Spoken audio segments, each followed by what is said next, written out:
Hi guys, welcome to Bidis Fashion Academy YouTube channel. Today we'll be having another DIY on how to make this reversible satin bonnet. Can you see it's so beautiful? And the good part of this satin bonnet is that it is reversible. You could wear it on this side and you could wear it on the other side. That is the benefit of making the reversible satin bonnet. So we'll be making this reversible satin bonnet today. If you go onto the internet, you are going to be seeing a lot of benefits of using the satin bonnet, especially for people that keep natural hair like me, and you could make a lot of money from mass producing this. I can tell you I've been making this for a while and it is a source of income. Beautiful word for me. So I'm advising you to please like, subscribe and comment on this tutorial, and please put on the notification bell below so that when any new tutorial comes up you'll be the first to know about it. Please, so now let's dive right into the tutorial and I'll be seeing you at the end of the tutorial. Thank you for staying with us. See you on the work table. Welcome to the work table. As you can see, I have my satin fabric here. I have a bridal satin fabric here. I think it's like half a yard, not less than a yard. So you'll be folding your fabric into 4 like I did here, and from the center of the fabric or the folded part of the fabric, you'll be measuring your length for your satin bonnet. For this satin bonnet, for an adult, and she likes her satin bonnet to be very big, so I'm using 15 inches round. But if you don't want 15 inches, you could start for an adult from 12 inches. Maximum should be 15 inches. So I'll be needing a thumb tack to hold my tape measure into place. Can you see that? So I'm using it to hold my tape measure into place, and I'll be measuring 15 inches round till I get to the edge of the fabric. Can you see that? So I'm measuring 15 inches round. So I'll be connecting my markings now so that I'll be able to cut out my perfect circle. Remember, the fabric was folded into 4.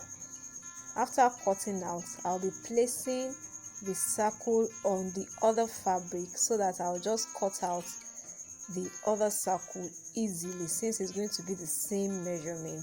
So now that I've cut it out, I'll be placing this lilac colored satin on my fuchsia pink satin to cut out. Can you see? I just placed, I'm not measuring since I've already done the measurements on the former one, so I'm just cutting that out. So after cutting out, I'll be sewing round the circle on half an inch. So can you see that I have a very big circle here? You can also use for children's measurements, you could use like from 8 inches to 10 inches to get your circle, but for the adults you could just use from 12 inches to 15 inches maximum. So this is my circle. I'm going to be going to the machine now to sew round on half an inch.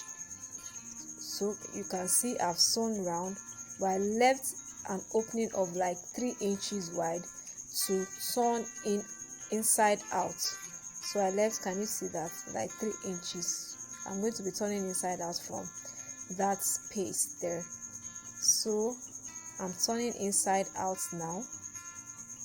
After turning inside out, I'll be ironing my fabrics that I've joined together. I'll be ironing both fabrics together just to make it smooth and look neat. So I'll be ironing all the edges round. Remember, I still have an opening there. The opening is still there, so I'm just going to iron everything out. Don't mind the look of my iron. This iron has been with me for a while, so it's an old iron but still very effective. So don't mind the look of the iron, please. So I'm ironing round. I'll be ironing round. So after ironing round, I'll go back to the sewing machine and create a casing by sewing at the edge on 1/2 inch again. I'll be sewing round, a perfect round circle after ironing. You see that after I finish ironing this, I'm not going to be leaving any opening on that sewing.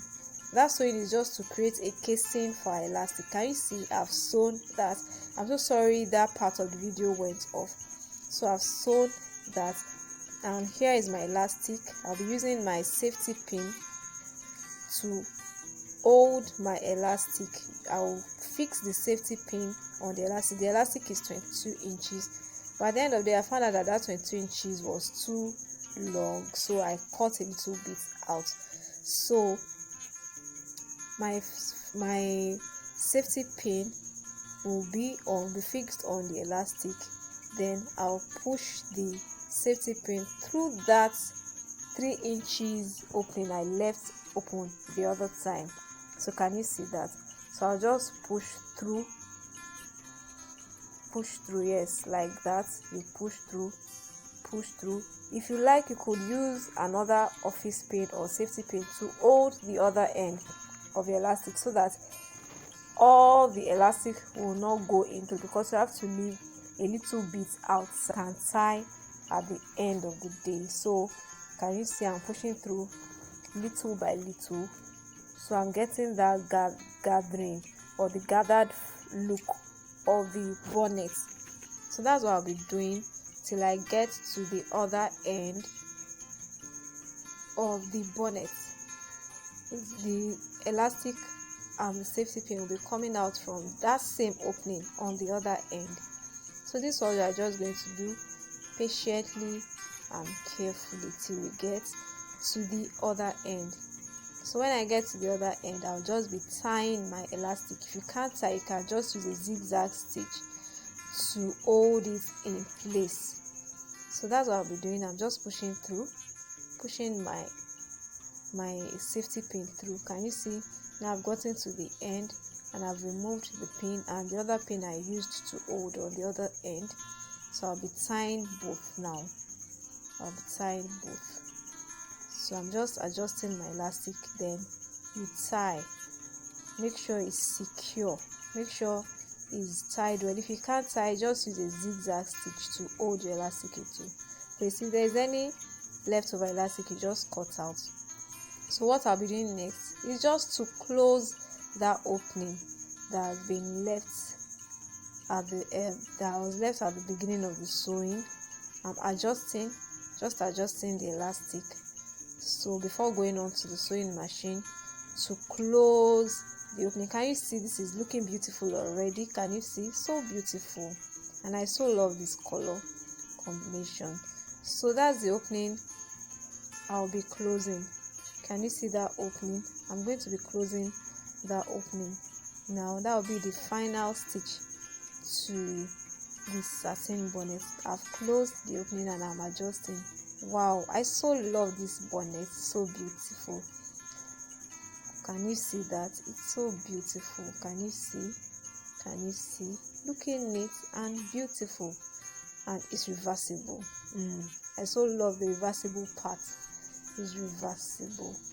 So I'll be putting it on the mannequin head so that you can see what it looks like. Thanks for joining in this DIY tutorial. I hope to see you some other time. Please don't forget to click the subscribe button and please share this video to all your friends. Thanks for being with us. Bye.